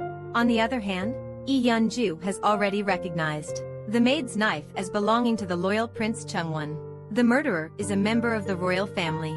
If the investigation continues like this, it undoubtedly provided the Grand Inspector with an opportunity to make trouble. So Yeon-ju had the chief court lady quietly take her beloved maid away. She decided to let the magistrate report her as the murderer. But Kang Han-soo appeared in time and stopped Yeon-ju's decision. He held Yeon-ju tightly, urging her not to get involved in such filthy matters. He assured her to leave everything to him to handle. Turning around, Kang Han-soo arrived at the residence of Chung-won-gun. He deliberately revealed that he had already discovered that the maidservant and the steward were having an affair. The two had conspired to kill his older brother, Kwon. But Chung-won-gun's expression grew increasingly worse. It turned out that the maidservant had been his lover all along. To conceal their relationship, it was hidden at Brother Kwon's house. But Lord Jung-yuen is narrow-minded and jealous, because he suspected that Brother Kwon's beloved maid was involved with someone else. He killed him. Now he's heard rumors about the maid and the steward. He flew into a rage. He went to Brother Kwon's mansion in the middle of the night to confront the steward. But Judge Pan was lying in wait and captured him in one move. But just as the judge was escorting Chungwon Gun away, he was intercepted by the Grand Supervisor. The Grand Supervisor used Chungwon Gun's scandalous murder to threaten the royal consort and the king. Ultimately, the king, under pressure, removed Kwon's official position and restored the Grand Supervisor's authority to recruit students. Kang Han-soo upholds justice, but the chief eunuch reaped a huge benefit. This outcome left everyone unsettled. However, Panin saw the immense power of his father. An idea suddenly struck him. He wanted to use this power to marry Lee Yun-ju, but the law stipulates that those marrying into royalty cannot hold high office. The chief eunuch pondered for a moment. He still agreed. He would amend the Joseon legal code for his son's happiness. Soon, a calamity befell Kang Han-soo. He was accused of murdering the autumn official. Just as the soldiers were about to take him away, Lee Yun-ju stepped in to stop them, but was treated roughly. The judge beside him sternly reprimanded. This young lady is the king's sister, Lee Yun-ju of the current dynasty. Upon hearing this, Kang Han-soo stood frozen in place, shocked to realize that the Lee Yun-ju he had searched so hard for was right beside him. Yet he had been deceived for so long, all to protect Kang Han-soo. Lee Yun-ju came to the palace at night to plead with the grand consort, at the cost of never seeing Kang Han-soo again, in exchange for his life. Seeing Lee Yun-ju's earnest plea, the grand consort reluctantly agreed to the request. But between Lee Yun-ju and Kang Han-soo, feelings had already developed. She knew, if they want Kang Han-soo to forget about them, the best way is to reveal their identity. So Lee Yun-ju and Judge In walked together, and confessed to Kang Han-soo by the dock, intentionally letting him off the hook. Kang Han-soo only felt his mind go blank, not knowing what to say. He gasped in shock. I looked incredulously at everyone around me. It seems Lee Yun-ju, the head palace maid, and the judge, they all knew the truth a long time ago. They just conspired to hide it from me. Lee Yun-ju is clearly connected to my father's death, but as for her, she just watched me running around like this, exhausted from investigating the case. Kang Han-soo is filled with anger. He refuses to flee. Instead, he demands to be imprisoned. As soon as he says this, Judge Yun gets anxious, declaring that Kang Han-soo is cleared of suspicion. Lee Yun-ju personally testified before the king. He should cherish this opportunity. But Kang Han-soo scoffs at it. He bluntly says that Lee Yun-ju is lying. Among the people he knows, she is the best at lying. Kang Han-soo refuses Lee Yun-ju's help. With his insistence, he finally gets his wish and lands in jail. The new official's way of handling cases is to force confessions through torture, in just half a day. Kang Han-soo was beaten until his skin was bruised and torn. Though his body endured immense suffering, Kang Han-soo's mind never stopped working. A servant came to visit him, saying he'd done a bit of investigating, and confirmed that the person framing Kang Han-soo was the military strategist. In that case, the military advisor most likely defected to Cheokwon's side. This makes it difficult to prove his suspicion of murder. Kang Han-soo thought for a moment and decided to change his approach. They're not investigating the real killer, but searching for evidence that proves they couldn't have killed Cheokwon. Night. The judge came to the prison to announce his marriage to Lee Yun-ju. The once strong and unyielding Kang Han-soo froze on the spot. Moments later, he began to weep softly. Whether it was false accusations or beatings, nothing had hurt Kang Han-soo as much as this news. He had even prepared wedding rings to propose to Lee Yun-ju, but his sincere heart was misplaced. Afterward, Kang Han-soo continued to endure the torture, but Kang Han-soo stubbornly held on. No matter how badly he was injured, he didn't confess. That day, a male servant suddenly burst into the prison, bringing with him several villagers. They claimed they could prove that Kang Han-soo did not kill the autumn official. It's worth noting that these people had all once been helped by Kang Han-soo. Soon, a large crowd gathered inside and outside the county office. Even the officer sent by the strategist to track Kang Han-soo couldn't help but step forward, joining the line of witnesses. The servant's testimony was based on when the autumn official died, Kang Han-soo was at the docks drinking and having fun with his friends. He simply didn't have time to kill anyone. Everyone present can testify to this. Seeing the public opinion, the new magistrate was troubled for a long time. Finally, he announced that Kong Han-soo would be released from court. Amidst cheers, the servant carried the weakened Kong Han-soo out of the magistrate's office. Suddenly, a vision of his father appeared before Kong Han-soo. He finally understood today why his father lived in poverty his whole life, yet still cherished the profession of a legal officer.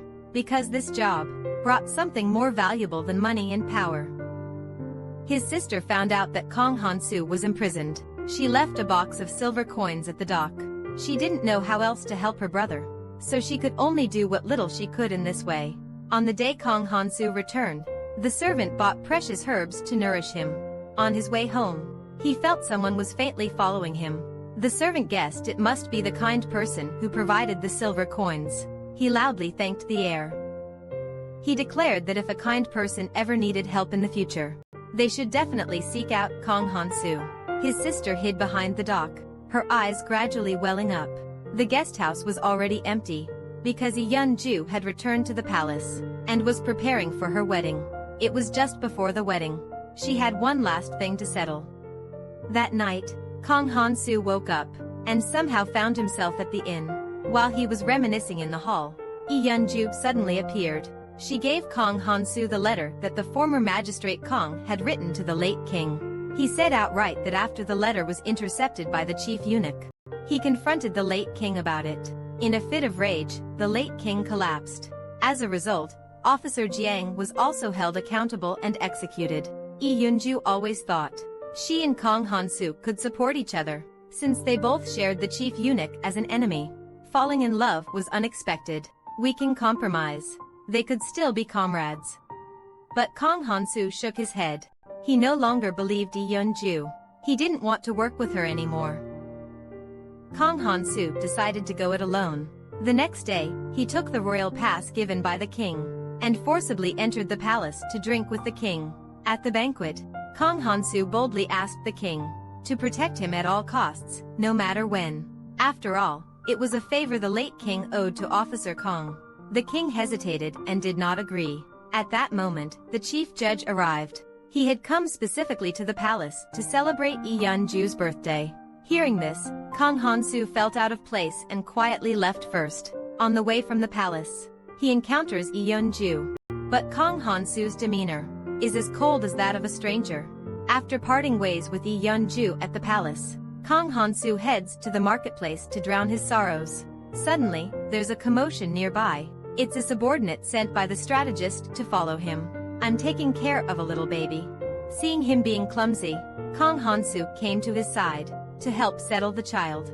His subordinate started whimpering softly. It was clear he was troubled. With a desire to help to the end, Kong Han-soo asked his subordinate what had happened. His subordinate paused. He told Kong Han-soo of his grievances. Before he became a gangster, he had always depended on his older brother. The two brothers had no inheritance, so they decided to cultivate wasteland. Because there was a law in North Korea that stated, if someone within 3 years, if they successfully cultivate the wasteland, then the land will belong to the pioneers. No one knows how long they've been working, but the land remains unchanged. The workers have lost patience. As hope gradually fades, their hard labor becomes a source of frustration. One day, my brother was hoeing the field when an accident happened. The sharp hoe gashed his leg, leaving him bleeding profusely. The hired hand took advantage of the situation and fled the house. He never returned. 3 years passed.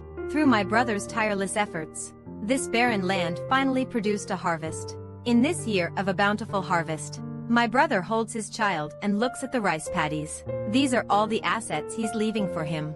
When he grows up, he won't have to work as hard as I did. But unbeknownst to him, the new official, looking at the golden fields, developed evil intentions. He used his power to forcibly seize my brother's land, and even beat him to death. His subordinates pleaded for Kong Han-soo's help.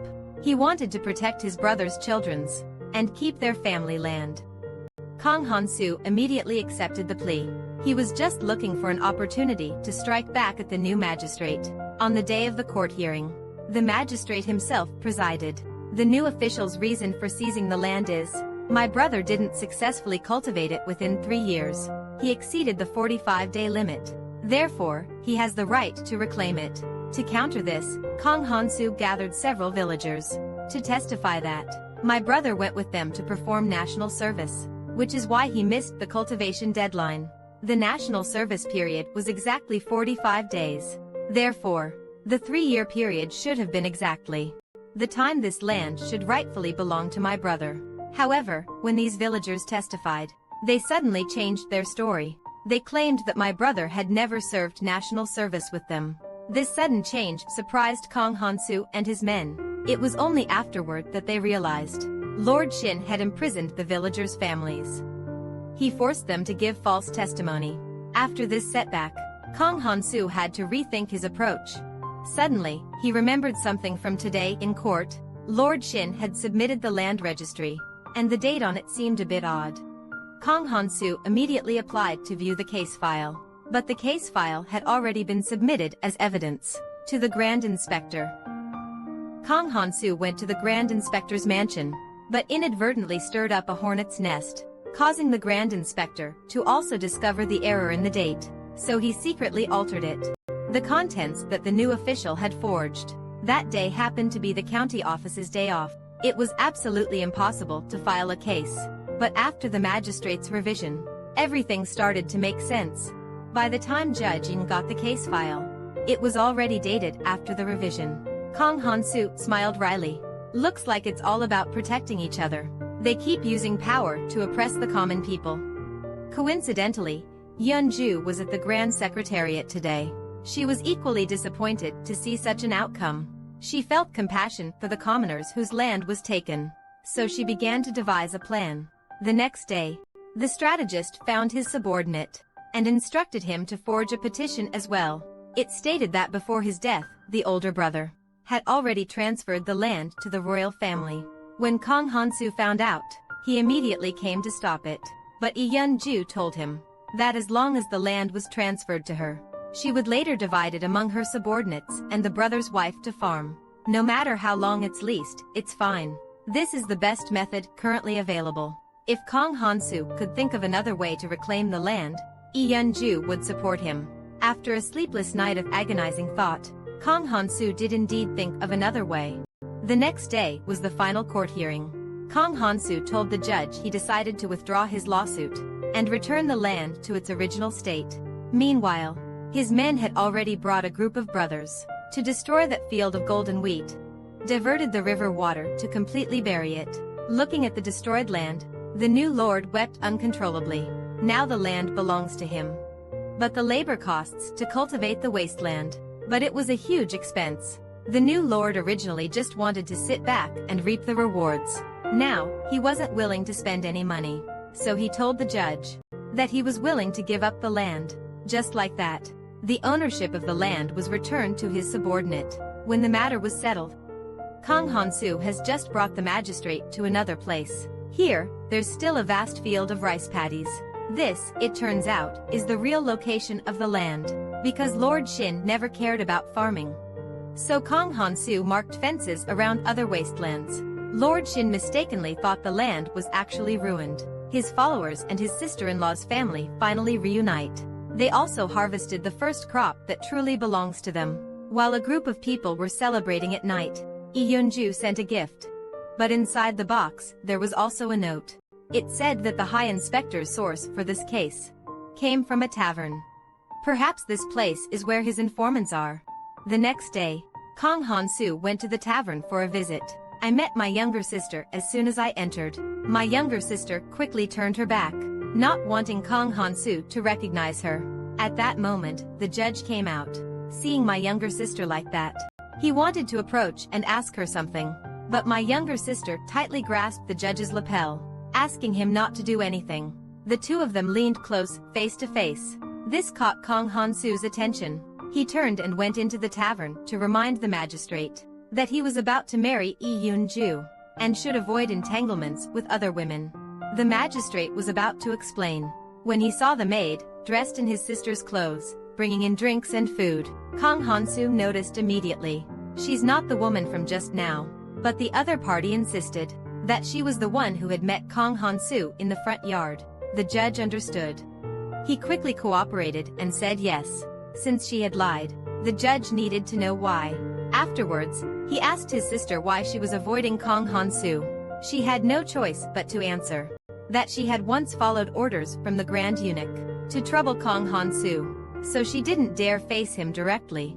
After returning to the inn from the tavern, Kong Han-soo saw a group of attendants escorting the Queen Dowager as they entered. Kong Han-soo quickly hid to the side. She quietly listens to the conversation in the hall. The Queen Dowager orders the chief court lady to close the travel pavilion immediately. They must settle Lee Yun-ju's unresolved matters, so she can peacefully marry the judge, especially concerning Kong Han-soo. Lee Yun-ju once begged her to spare this man's life. In return for that favor, Kong Han-soo must leave Lee Yun-ju's side. If this happens again, the Queen Dowager will not forgive it. After hearing this, Kong Han-soo suddenly realized why Lee Yun-ju had returned to the palace. It was all the price for saving him. At that moment, the unsuspecting Lee Yun-ju was about to head to the main hall. Kong Han-soo suddenly grabbed her hand and fled from the guest pavilion. As they ran, Lee Yun-ju took off her outer clothes.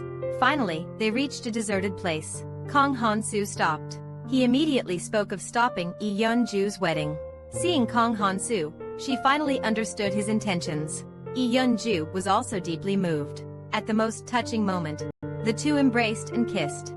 After the date, Lee Yun-ju returned to the palace, her heart fluttering with excitement. But she was immediately questioned by the Grand Consort upon entering. Where had she gone today? Lee Yun-ju had no choice but to answer. She had gone to the capital for a relaxing stroll with the judge. But the Grand Consort clearly didn't believe her. Conveniently, the judge requested an audience. Let him come inside to testify. The judge was holding Lee Yun-ju's discarded outer garment. The answer was self-evident. It seems these two were indeed together. The Grand Consort finally relented. Lee Yun-ju breathed a sigh of relief. He quickly explained, I was here today to avoid the Grand Consort. Had just been running down the street with Kong Han-soo. But the magistrate didn't ask too many questions. Instead, he worried Kong Han-soo might complain to Lee Yun-ju about the ambiguous relationship between him and his sister. So, he brought up today's events and explained them to Lee Yun-ju.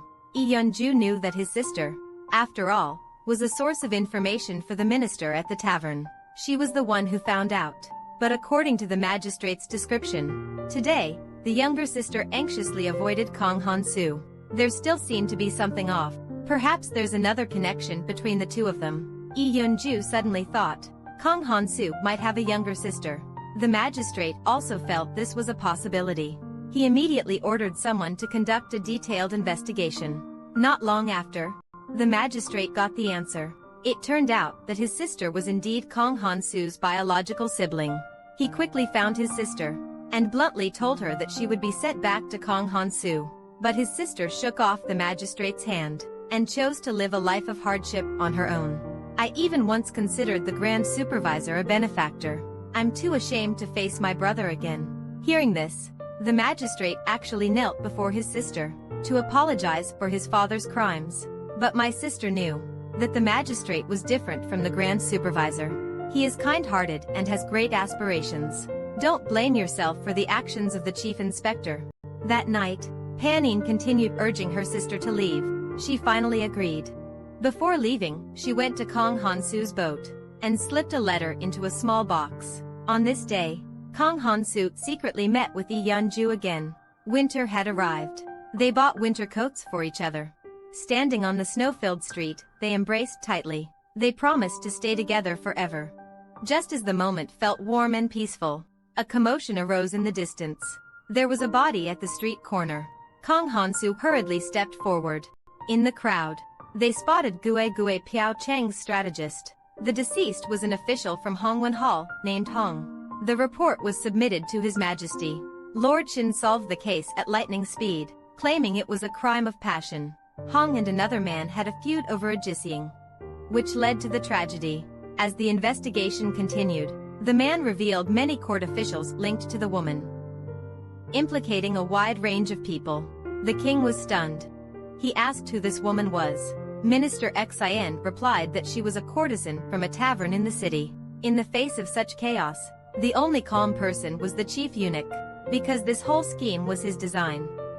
Now, with just a word from him, innocent people in the court will be dragged down. The chief intends to use this approach to intimidate the ever-growing faction supporting the king. The king knows his sister is one of the chief's people, so he decided to execute this woman to stop the chief from using her to persecute his loyal subjects. Meanwhile, Kong Han-soo, also entrusted by the king, comes to the tavern to investigate. As soon as he enters, his sister's maid kneels and begs, pleading with Kong Han-soo to save her. Initially, Kong Han-soo remains unmoved until he sees in the maid's bundle the red shoes and ornaments from his sister's wedding. He trembled as he asked for his sister's name. The maid answered truthfully. Kong Han-soo was shocked. The Jisseong at the tavern was actually his sister. Kong Han-soo came to the prison to reunite with his sister. They both cried uncontrollably. Kong Han-soo promised he would definitely rescue his sister, but his sister shook her head. She admitted this time she truly was guilty. She is prepared to face death. Kong Han-soo looked at his sister, resigned to her fate, and felt even more grief in his heart. He fully understood the gravity of this case. Even the king personally ordered her execution. Lee Yeon-ju also pleaded with the king because of his sister, and confessed about the woman sentenced to death. She's Kong Han-soo's younger sister. She was also a pawn used by the Grand Supervisor. His Majesty deeply regrets this, but he will not change his decision to execute her. He must kill one to warn 100. Grand Supervisor Lee Yeon-ju is getting anxious. She urges His Majesty not to act on emotion, harming the innocent. But Your Majesty instead thinks. Lee Yeon-ju at this moment is pleading for her because of her sister's relationship with Kong Han-soo. This is the greatest act of emotional bias. Regardless, my sister did indeed help the Grand Supervisor approach other officials. The evidence is conclusive. Her crime warrants execution. At the moment, Kong Han-soo's position is very difficult. On one hand, he's the king's confidant, and on the other hand, he's the brother of a criminal. He can't win either way. Someone who has always turned danger into opportunity is now completely at a loss. Just at that moment, the magistrate sought out Kong Han-soo. I also want to do something for my sister. Looking at Judge Pyeon's resolute gaze, Kong Han-soo finally calmed down. He told Judge Pyeon that they couldn't attack now. The best response is to defend. My sister's crime didn't deserve the death penalty. As long as Judge Pyeon insists on arguing according to the law, my sister's life can be spared. The next day, the judge, following Kong Han-soo's suggestion, argued with the king in court about the sentencing. The king still insisted on the death penalty, but the judge felt that the law didn't state so. The law doesn't stipulate that. Making exceptions casually will only greatly undermine the authority of the law. Although the debate reached no conclusion, the king indeed became wary. While he was worrying about finding an excuse to convict his sister, the right minister suddenly requested a private audience. He was actually one of the ministers seduced by the sister, but luckily escaped unscathed. Therefore, he was also eager to silence his sister. The right minister told the king that his sister had been married before, and then she abandoned her husband's family and remarried. This, according to the household registration laws, is punishable by strangulation. The king was overjoyed. Now, no one could oppose him. Kong Han-soo had already guessed the king's intentions. Having no other choice, he could only plead with the Grand Supervisor for help. Kong Han-soo promised he would give up everything and run away with his sister. The Grand Supervisor pondered for a moment, then proposed using the account books in the hands of the autumn official as an exchange. He would then find a way to rescue his sister. Of course, his methods are all underhanded tricks. He only knows how to use others to take his sister's place, to die in her stead. Kong Han-soo immediately found the ledger and handed it over himself. The chief kept his word and went to see the sister, but she firmly refused. She didn't want to survive at the expense of others. Hearing this, the chief steward had no choice but to leave. However, he stabbed Kong Han-soo in the back. When he met the king along the way, the chief steward truthfully reported that Kong Han-soo sought his help to save his sister, not the king's. It seems that in Kong Han-soo's heart, the person who could save his sister was still the chief steward. King Wang clenched his fists in anger. He immediately turned to confront Kong Han-soo. He was extremely disappointed in him. His sister's trial was the next day. King Wang had Kong Hansu disguise himself as a eunuch. He invited him to the palace to observe the trial. When King Wang announced the death sentence for his sister, Kong Hansu nearly lost control, pulled by a court official nearby. But what's even more cruel is, His Majesty actually wants Kong Hansu to announce the imperial edict personally. Kong Hansu could only cry, tremblingly announcing his sister's death sentence. Yunju never expected His Majesty would actually do this. She can't let her sister die in vain, so she risks being demoted to commoner status. I asked my sister to disguise herself as me and escape the palace. But she refused, because her death was a deal she made with the king. While in prison, the king visited her. My sister willingly became the king's weapon, using her death to intimidate the grand supervisor. As long as the king could become a just ruler, eliminating a treacherous official like the grand supervisor. But Yunju still persuaded her sister to leave. Her sister had no choice but to find an excuse to send her away. Leaving beforehand, Kong Hansu buried his sister's household register in their hometown and entered the old house. Images of their happy family life in the past flooded his mind. But upon waking, only desolation remains. Kong Hansu knelt on the ground and wept uncontrollably. After his sister's death, the king reinstated all the implicated ministers to their former positions. This enraged the judge. In the court, he removed his hat and resigned from his post. Kong Hansu, too, couldn't handle the blow. He became addicted to alcohol. Yunju fell seriously ill after her sister's death, but after she recovered somewhat, she realized she couldn't continue to wallow in despair. So, after she primped and dressed up, she found the judge and proposed that they marry according to their original plan. Since his sister's death, Kong Hansu has been despondent. He even considered jumping from the high wall whenever he recalled his father's dying wish to take care of his mother and sister. Kong Hansu was overcome with shame and anger. He hadn't been able to protect either of them. The male servant saved Kong Hansu from the wall in time. Kong Hansu, dazed and intoxicated, cries with tears streaming down his face, regretting that, after finally reuniting with his sister, he didn't take a proper look at her. The servant, eyes also brimming with tears, gently tells Kong Hansu that he looked at his sister closely on his behalf. She is still as beautiful as she was in childhood, even more beautiful. Hearing this, Kong Hansu finally smiled, then collapsed in a drunken stupor. Seeing Kong Hansu fall asleep, the servant let out a sigh. For several days now, Kong Hansu's life had been like this. He couldn't bear to stay awake. He could only use alcohol to numb his aching heart. The next day, Yunju found the judge. She proposed to continue with their marriage contract. She wanted to use the grand occasion of the wedding as a place to judge the grand supervisor. The judge pondered, finally agreed with a nod. Because now, it's not just Yunju. Even he wants to avenge his sister. That night, the servant found the letter his sister left for Kong Hansu at the dock.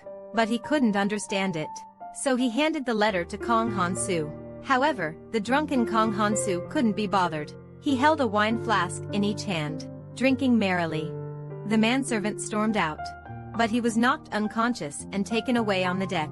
The next day, Kong Hansu woke up to find the manservant missing. He frantically searched everywhere. He found his discarded wine flask on the deck.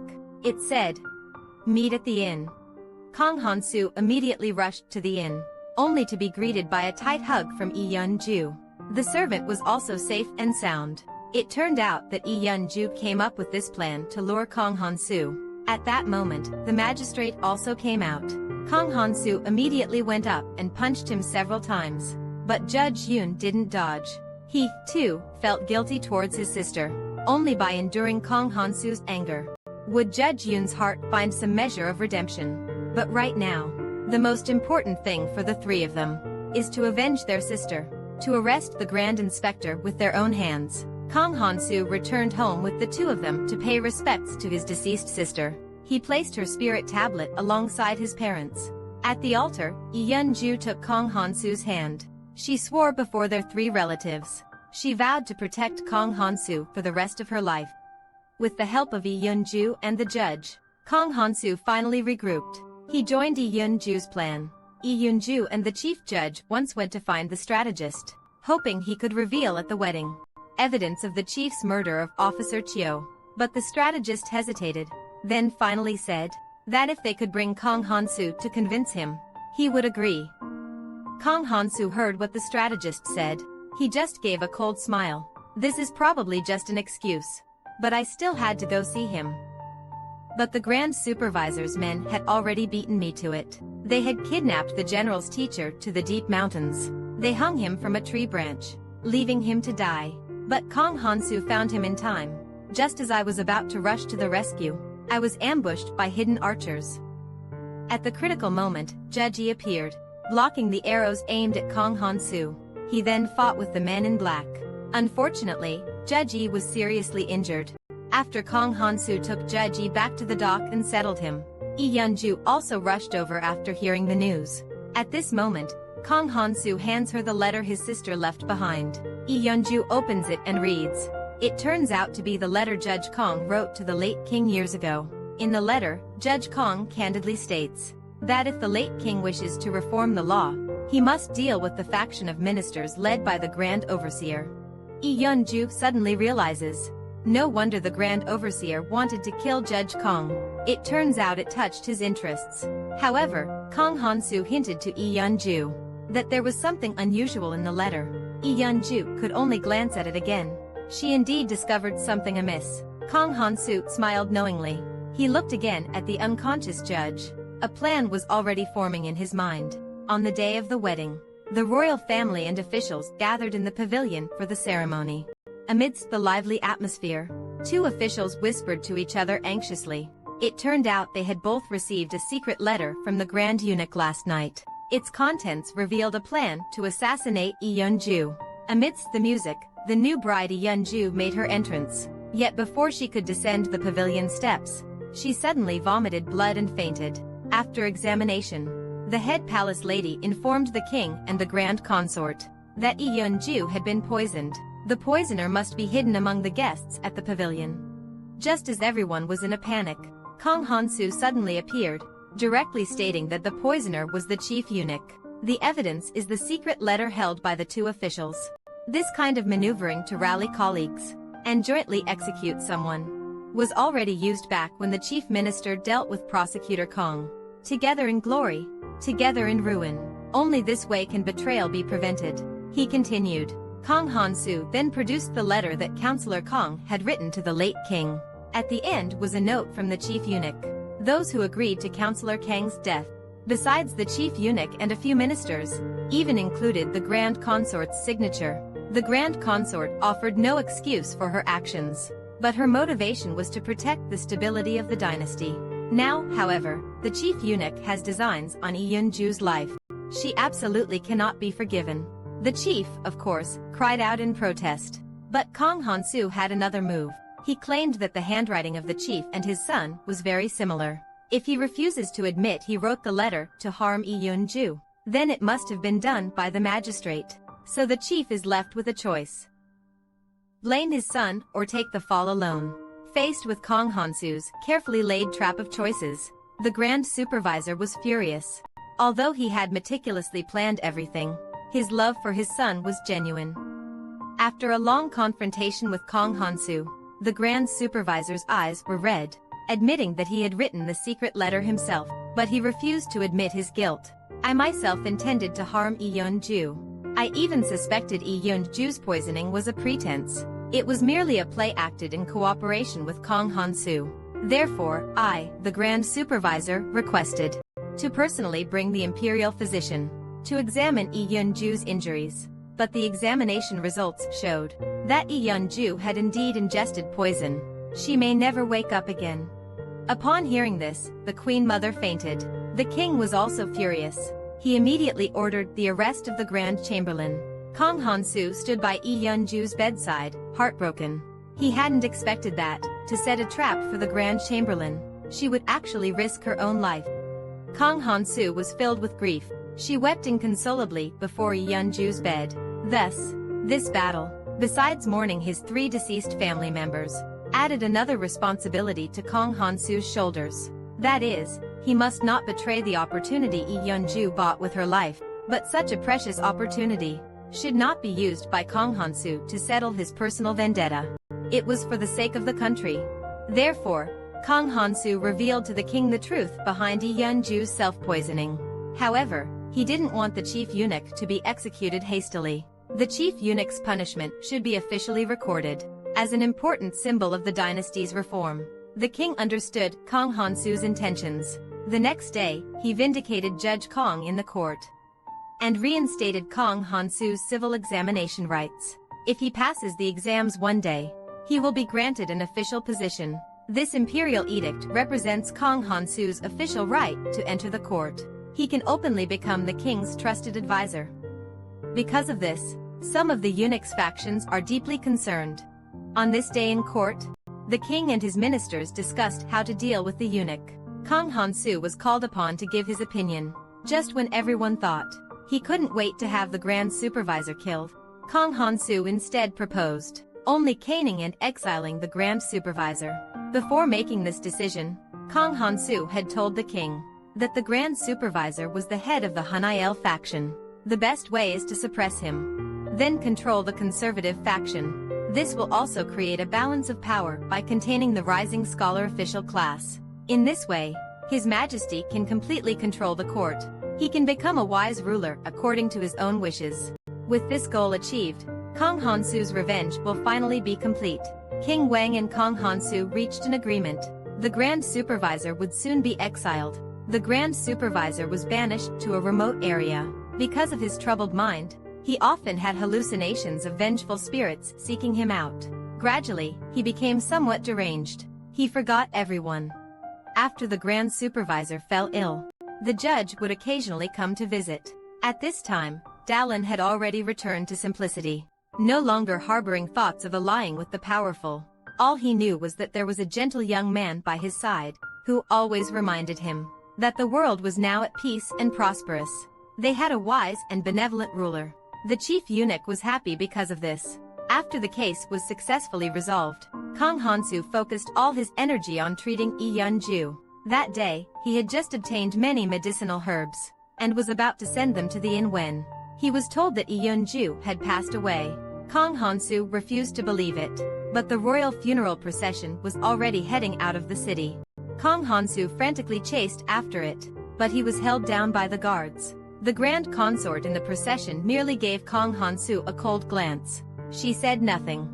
3 years passed like this. Kang Han-soo took the imperial examination and achieved success. He was appointed the magistrate of Cheongsangan County. But during these 3 years, Kang Han-soo never gave up searching for Lee Yun-ju. The scene shifts. A refined young man appears in the marketplace. It is none other than Lee Yun-ju, disguised as a man. She had not died back then. The Grand Queen Dowager had agreed to exile Lee Yun-ju as a commoner. However, the poison had still left her body damaged. Lee Yun-ju has to take her medicine regularly. She notices a missing person poster in the hands of a nearby passerby. Only then did I realize that Kang Han-soo hadn't given up searching for me. After Kang Han-soo took office as the magistrate of Cheongsan County, he completely eradicated corruption and extravagance. He was extremely strict with every official under him. He would absolutely not allow anyone to take a single penny from the common people. Judge Yoon was reinstated, and he worked with Kang Han-soo on revising the laws. The two of them were always arguing incessantly. That day, Kang Han-soo returned to Cheongsan County. He suddenly heard that in the neighboring county, there was a formidable external officer. Kang Han-soo was intrigued. He turned and went to the neighboring county. As soon as he entered the town, he found the officer's business card. To his surprise, the name on the card was exactly the same as Lee Yun-ju. His heart suddenly tightened. Sure enough, not far away, Lee Yun-ju, dressed in men's clothing, is handing out cards on the street. Kang Han-soo does not hesitate. He immediately steps forward and embraces Lee Yun-ju tightly. 3 years of longing, finally fulfilled at this moment. Not far away, the king and the judge smile as they watch the two. They cannot bear to see this ill-fated couple miss each other again. I could only step in to help a little. After a period of revisions, the latest Korean legal code is finally complete.